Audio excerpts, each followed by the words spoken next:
Donc on est en direct du 770 pour le cours sur la confiance en Hachem, qui est dans la 4e section du livre Chovot HaLevavot de Rabbeinu Bachye, pardon. Et à la demande du Rabbi d'étudier ce livre, on a commencé il y a 15 jours. La semaine dernière, on n'était pas là, donc on n'a pas fait le cours, il était reporté aujourd'hui. Voilà, on l'a en français. C'est un ami à moi qui l'a fait, Baruch Hashem. Et c'est un ami qui a reçu la bracha du Rabbi d'étudier ce livre. Et comme il n'existait pas en français, lui, il n'a pas trouvé. Il a trouvé quelqu'un qui l'a fait et il a. Ça, c'est les nouvelles éditions. Il est en français. Voilà. Donc l'avantage de la confiance en Hachem consiste à relâcher son attention des problèmes de ce monde et concentrer tous ses efforts pour le service d'Hachem. C'est ce qu'on a vu. Donc ne pas être concentré sur les problèmes du monde. Rester en concentration totale avec Hachem. Grâce à notre tranquillité qu'il va avoir d'esprit à ce moment-là, et on va avoir une conscience claire, alors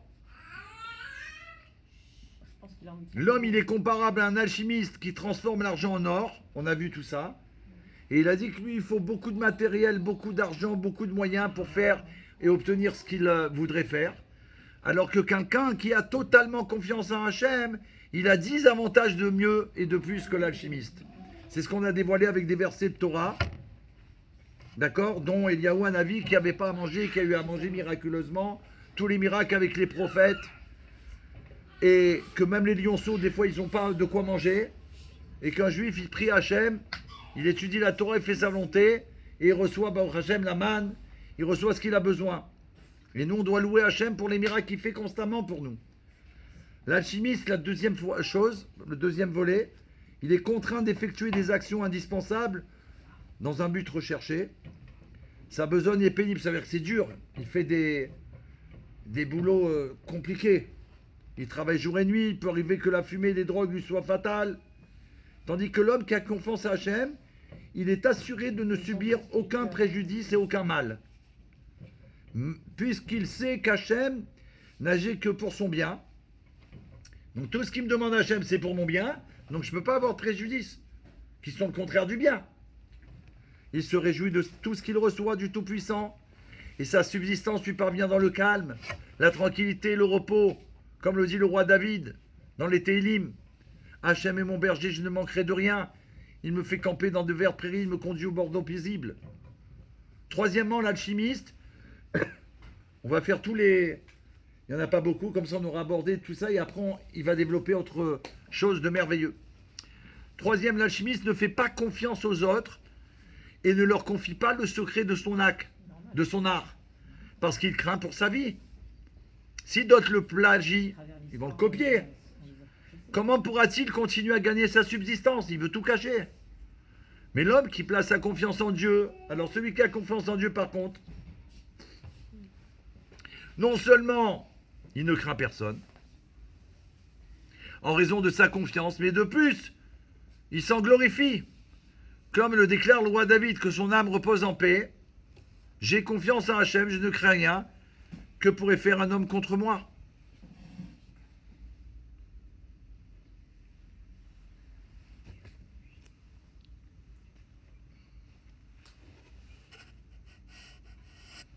L'alchimiste, le quatrième, il est acculé à cette alternative. Soit il prépare beaucoup d'argent et d'or afin qu'il soit à sa disposition en cas de besoin, soit il en prépare peu pour ses besoins immédiats. Dans tous les cas, il n'évite ni l'inquiétude ni la peur. S'il en a trop, il a peur qu'on vienne le voler. S'il en a très peu, il a peur qu'il n'en a pas assez. Il est tout le temps dans l'angoisse. S'il prépare beaucoup d'argent, il a peur de le perdre ou que le roi ou le peuple s'en empare. S'il n'en prépare que pour un temps limité, il est inquiet de ne pas trouver les matériaux et les instruments nécessaires lorsque ses besoins grandiront. Quant à l'homme qui place sa confiance en Hachem, il sait profondément qu'Hachem le nourrira selon sa volonté, au temps et au lieu qu'il choisit, de la même façon qu'il nourrit l'embryon dans le ventre de la maman, le poussin dans l'œuf, qui ne dispose d'aucune ouverture vers l'extérieur. Puissant ou pas ? L'oiseau dans les airs et les poissons dans l'eau, la fourmi en dépit de sa faiblesse, le lion, qui, malgré sa force, peut être privé de nourriture. Comme le dit le verset, les lionceaux sont décharnés et affamés, mais ceux qui recherchent Hachem ne manquent d'aucun bien. Tu choisis quoi alors? Je choisis que j'ai confiance qu'à Hachem. Et il est dit dans les proverbes, Shlomo Ameler, Hachem ne laisse pas l'âme du juste souffrir de la faim.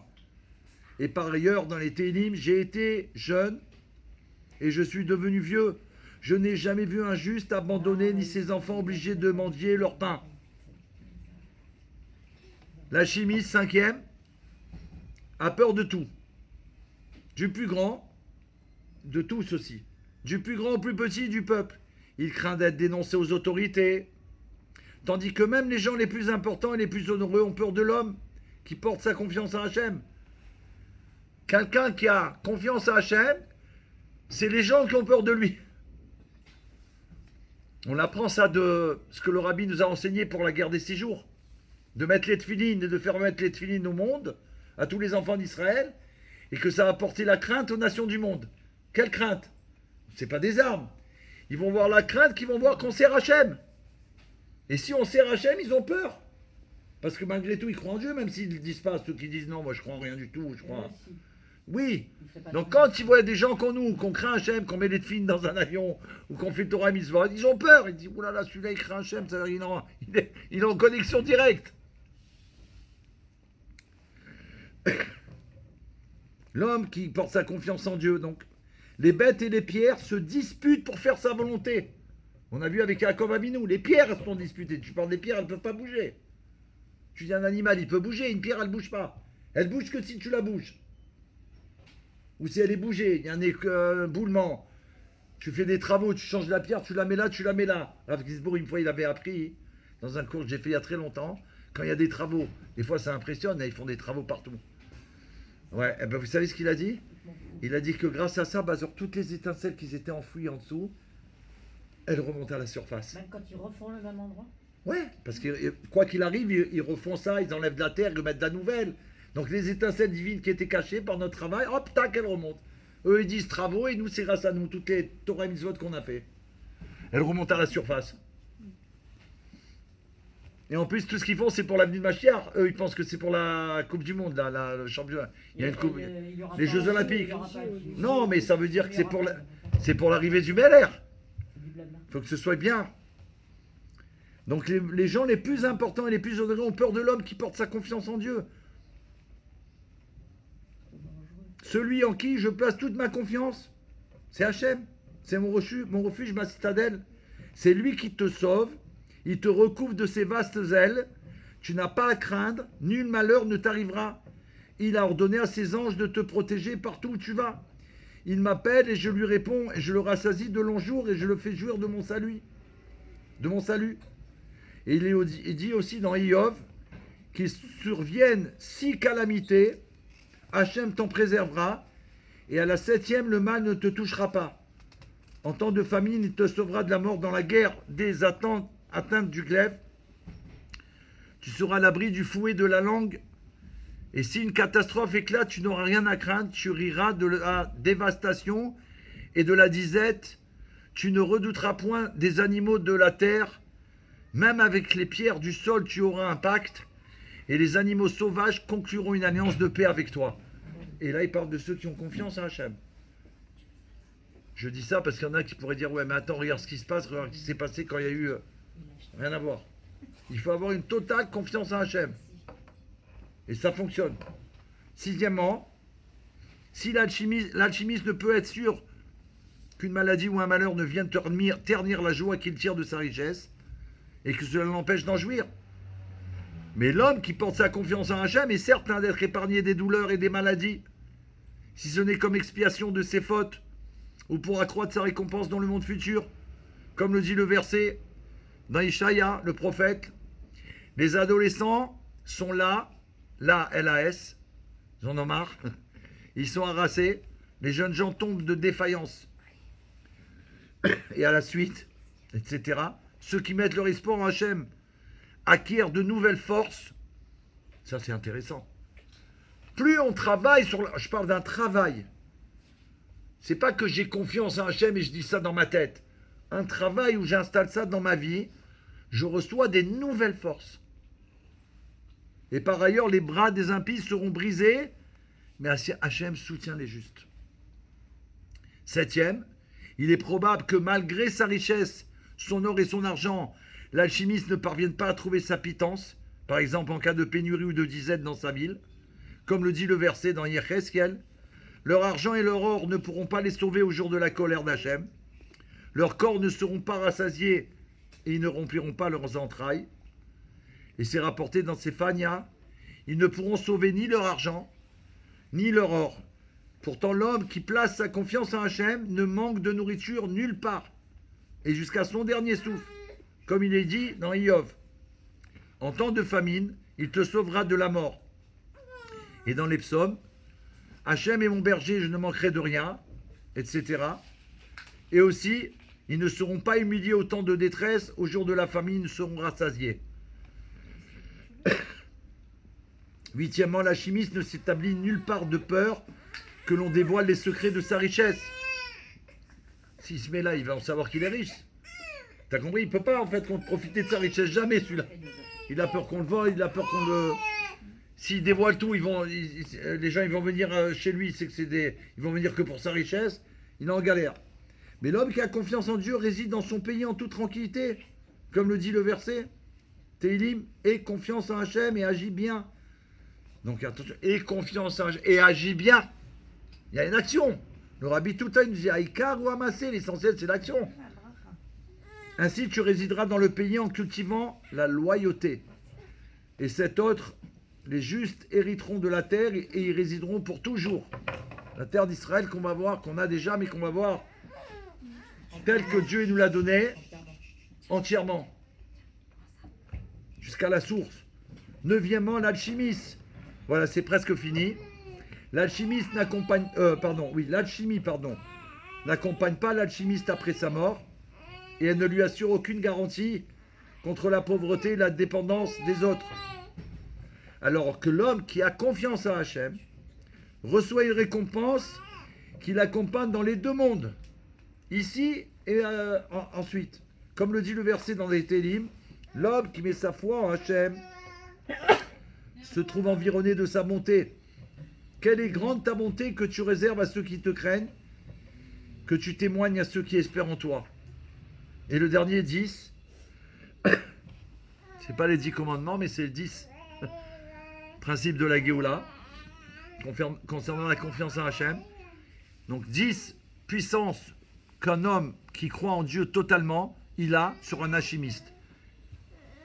Si l'activité de l'alchimiste est connue, elle le conduit à sa perdition car elle s'oppose à la conduite naturelle du monde, puisqu'il est impossible de transformer l'étain en argent et l'argent en or, mais seulement en apparence, donc il fait du trafic. Tout cet art n'est que tromperie et supercherie, et le Créateur, béni soit-il, qui dirige tout, l'amènera à dévoiler son activité à la fin, et la fin tragique de l'alchimiste est prévisible. Quoi qu'il arrive, un jour ça se saura. Que c'est pas de l'or ou que c'est pas de l'argent, que c'est pas des perles précieuses. Regarde aujourd'hui, avec tous les méfaits qu'il y a, plus personne ne veut avoir de l'or ou de l'argent. Il y a des voleurs, ils veulent te... Je veux rien moi. Je veux juste le Mashiach. Quand il y aura Mashiach, il n'y aura plus de mal. Là, je pourrais mettre les couronnes précieuses qu'on va avoir chaque juif, les diamants qu'il va y avoir qui vont nous orner la tête que pour l'honneur d'Hachem, pas pour ces brigands. Au contraire, lorsque la confiance de quelqu'un Hachem est connue, son importance grandit aux yeux des hommes. On l'honore. On cherche à le voir et à s'approcher de lui. Il est la source du bien de sa ville. Et grâce à lui, ses habitants sont sauvés de tout fléau. Comme le dit le verset, regardez à Sarcelles. Michelet Proverbe, le juste est une fondation pour le monde. Comme dans le cas de Tsoar qui fut sauvé par le mérite de Lot. C'est un truc incroyable. À Sarcelles, le tzaddik. Rabbi Israël, que le rabbi a fait savoir que c'était un tzaddik officiellement. Quand il y a un juif, vous connaissez l'histoire, il est passé, il a dit vous habitez où? Il a dit à Sarcelles, il a dit pourquoi vous n'avez pas voir le tzaddik de la ville? De dire pourquoi vous êtes venu me voir. Et à ça, on a su que le rabbi il a dit que le Rabbi Israël c'est un tzaddik. Mais on voit, vous l'avez déjà rencontré? Ouais, il m'a béni. Non, on a déjà vu la photo. mais- D'accord, bon, moi je l'ai rencontré une ou deux fois, quoi, hein. Pas plus. Ah, une brique Milan, On pourrait dire, quand tu vois un homme comme ça, par rapport à ce que le monde il recherche en général, a priori personne ne s'approcherait de lui en temps normal, si, en tant que famille, tout. Et là, tout le monde courait pour aller le voir. Ils allaient, il est où le sadique? J'allais le voir, je veux demander une bracha. Ils allaient, il y a un brite, il sera là le sadique, tu comprends? Donc on recherche, il est où? Parce qu'il représente la Gdusha, la sainteté, il est béni par Hachem. Donc on voit la différence. Alors, il y a un autre avantage, mais ça on le verra la semaine prochaine si Dieu veut, puisqu'on est encore là. Un autre avantage, on continuera, donc si on pourra me rappeler, à la page 299, mais je vais mettre un... Vous pouvez pas aller Ouais. jusqu'à 300? Quoi? Vous pouvez pas continuer jusqu'à 300? Si? Elle est trop longue? Non? C'est pour vous, c'est bon? Ça va? Ouais, ah, ça va. Non, Ok. Ça va, c'est... Non, moi, voilà, on attend comme ça. Allez, ok, alors on continue. J'ai pas vu la Donc- totale, Enfin, parce que c'est le problème, c'est... Ah non, il n'y a pas de... Hein? Tu dépends. Là-dessus, là, ça- Je sais pas. S'ils viennent, ils vont taper. ça doit être Je pense qu'on a au moins jusqu'à encore 10 minutes au moins. Nous, chez nous, on fait à 6h30, je crois, en hiver. Mais sinon, non, c'était pendant les vacances. Sinon, c'était à 8h30, mais je sais même pas s'ils font là.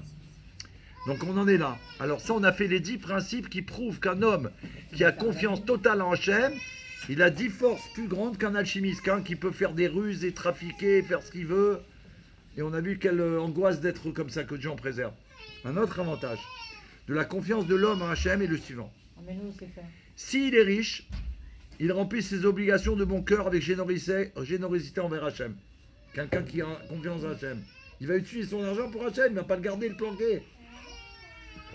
Et il va en faire profiter à autrui. S'il n'est pas riche, il est convaincu que la privation des biens est un des bienfaits d'Hachem qui lui prodigue, puisqu'il est ainsi libéré de ses obligations.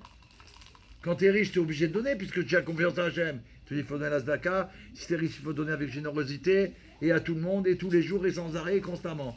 Tu n'es pas riche, tu dis, je peux pas, je voudrais donner à lui et là. Tu es libéré de tout ça, mon frère. Tu devrais remercier Hachem.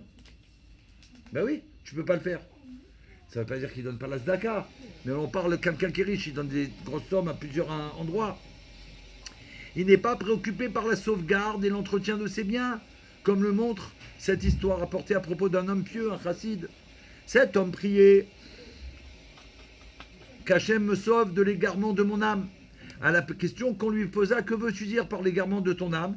Il répondit, je prie de ne pas posséder des biens dans tous les ports de toutes les villes, afin que mes pensées ne s'égarent pas dans le monde entier.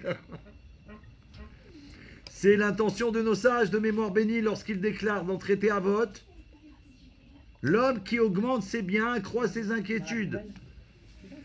Il faut la laisser là-bas.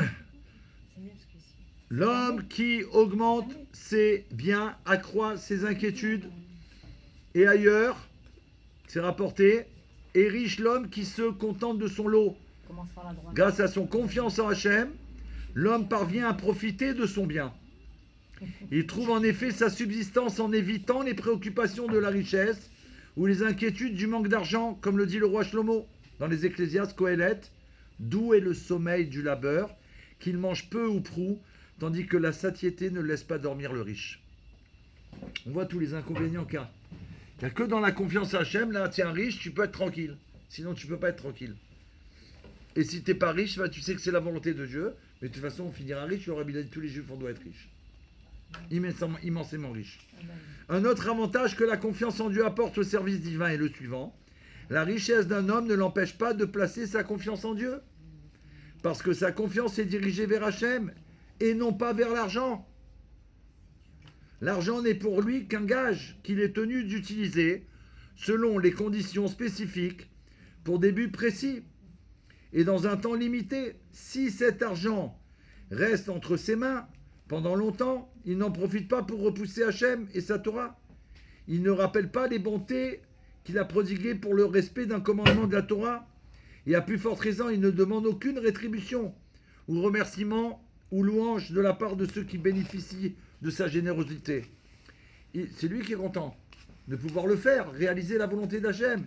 Il se contente de remercier le Créateur de l'avoir choisi pour transmettre ses bienfaits. Un juif qui est riche, c'est Dieu qui a ouvert une banque nouvelle avec toi. Et il te teste. Est-ce que cette banque, elle fonctionne bien? Je vais lui envoyer des clients. D'accord? On va voir s'il les accueille bien. Tous les prix qu'il demande, est-ce qu'il les accepte? Ou est-ce qu'il en refuse beaucoup? S'il refuse, je lui donne une chance parce que peut-être c'est la première fois qu'il est directeur de cette banque, alors il a perdu un peu les pédales. D'accord? On va lui laisser plusieurs chances et à un moment donné, si vraiment il exagère, c'est fini, je change de banque. Je ferme la banque et je vais prendre une autre banque. Et c'est un autre qui va avoir la richesse. S'il perd son argent, c'est pas marqué dans le livre, ça c'est... Je précise, comme si les gens ils vont dire, mais il n'y avait pas marqué ça. S'il perd son argent, il n'est pas désolé ou inquiet, mais il remercie Hachem d'avoir repris son gage, comme il le remercia lorsque cet argent lui fut confié. Il est heureux de sa portion, ne se réjouit pas d'être le témoin de la perte d'un bien chez autrui, et ne convoite l'argent de personne, comme le dit le sage roi Shlomo. C'est le 10e des commandements aussi, ça. Ne convoite pas. Le juste mange pour apaiser la faim de son âme. Le juste qui porte sa confiance à Hachem n'est pas inquiet du lendemain. Il y en a, ils ont peur, mais comment on va faire demain? Mais aujourd'hui, comment tu as été nourri? Tu as eu confiance à Hachem, tu t'es levé, tu as eu ça, tu as eu ça, tu as eu ça, voilà, Baruch Hachem. Les avantages de la confiance à Hachem pour l'acquisition du bonheur dans ce monde sont le repos de l'esprit. Vous voyez ce qu'il faut? C'est le repos de l'esprit, avoir la tranquillité d'esprit. Tous ceux qui ne sont pas tranquilles d'esprit, c'est que leur confiance à Hachem, il faut la retravailler. On ne va pas dire un juif, il est exceptionnel. Mais il faut qu'il travaille ça, c'est un travail. C'est une avoda. C'est la dernière épreuve. C'est ça, c'est ce qu'on vit là. Il dit que c'est la dernière épreuve de notre... Mais c'est ce qu'on est en train de vivre là. Il faut en plus, chaque jour, il faut redoubler. Parce que c'est... Après, regarde, au 7-7, ce qui s'est passé. Tu pourrais plus imaginer qu'il y aurait eu ça un jour? Non, on rentre pas là-dedans, on racontera après. Mais il y a des choses qui se passent, tu te dis, qu'est-ce qui se passe? Là-bas, tous les jours, on apprend à la radio des trucs. Oui. Ou si tu as fermé la radio chez toi, ton voisin, il va te le dire. Ou quand tu marches dans la rue, on te le dit. Nous, on était à Simchat Torah, les non-juifs, ils ont dit à mes frères, vous savez ce qui se passe en Israël? C'est comme ça qu'on a su. Mais oui, tout se sait. Le rabbi l'a dit, tout se sait. J'ai vu la droite en premier. Bravo. C'est pas moi. C'est pour ça qu'il faut transformer tout tant qu'on peut. Et on fait tchouva, alors tout est transformé. Et comme c'est du bien, alors ça va être tout se savoir que c'était que du bien véritable. La dernière, on a dit jusqu'à la page 300, ok. Alors, Je m'excuse pour ce petit brouhaha. donc les avantages de la confiance à Hachem pour l'acquisition du bonheur dans ce monde sont le repos de l'esprit et des inquiétudes de ce monde, l'arrêt des turpitudes de l'âme, de sa douleur de ne pouvoir atteindre les plaisirs physiques, parce que l'homme qui a confiance à Hachem baigne dans la tranquillité, la sécurité et le calme dans ce monde-ci, comme le dit le verset dans Yirmiyahu ou Jérémie. Béni, on va terminer avec cette bracha de Dieu, de Jérémie, Yirmiyahu. Béni est l'homme qui met sa confiance en Hachem et dont Hachem est l'espoir. Qu'on soit tous bénis, le peuple de la confiance en Dieu, c'est les enfants d'Israël. Que cette confiance en Dieu, elle nous apporte au monde, aux nations du monde, d'avoir une confiance en Hachem, qu'on ait leur exemple, Dougma Chaya à toutes les nations du monde, que Baruch Hachem, ils vont voir des miracles aussi et des merveilles, il y en a qui les ont vus, il y en a qui en voient et qui en veulent encore.